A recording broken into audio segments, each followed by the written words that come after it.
Tunaendelea na mada yetu, Malkia mwenye nguvu, mwanamke hodari. Katika sehemu hii nataka nikukumbushe tu jambo moja. Kipengele hiki naongelea epuka kulalamika. Mwanamke nakwambia epuka kulalamika. Epuka malalamiko. Maana ya kulalamika ni kilio. Je, kwa nini uwe mwanamke wa kilio kila mara?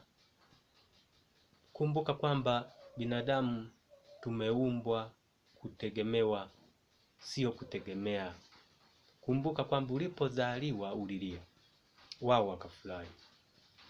Ulipokufa, utakapokufa watatulia. Wewe utatulia, wao watalia. Kwa nini?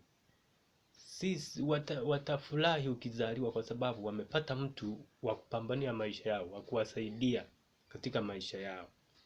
Wanakutegemea. Lakini pia utakapokufa wewe utatulia, wao watalia.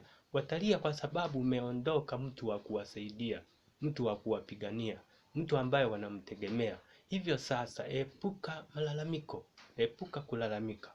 Unapofanya kila kitu, kila jambo, fanya kwa ajili ya wengine.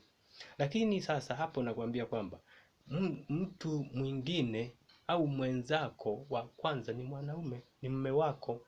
Fanya kwa ajili ya mume wako, usifanye kwa ajili yako tu.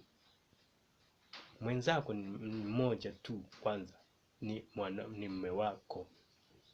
Mwanamke kwa mwanaume, mwanaume kwa mwanamke.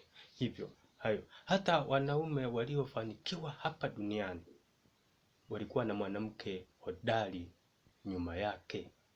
Hivyo jitahidi kuishi maisha haya ili uweze kusaidia, uache alama na umsaidie mume wako kufikia malengo makubwa.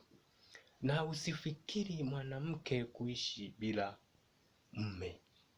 Hiyo ndio itakujengea heshima na kuonekana malkia mwenye nguvu hapa duniani. Na kuomba uendelee kunifuatilia. Video zitaendelea, nitaendelea kusaidiana mawazo mbalimbali. Lengo ni kuacha alama kwenu wanawake, kuwafanya kubadilisha maisha yenu na kuwa na maisha ambayo yanatekeleza kusudi lake kila mmoja. Asante sana, karibu.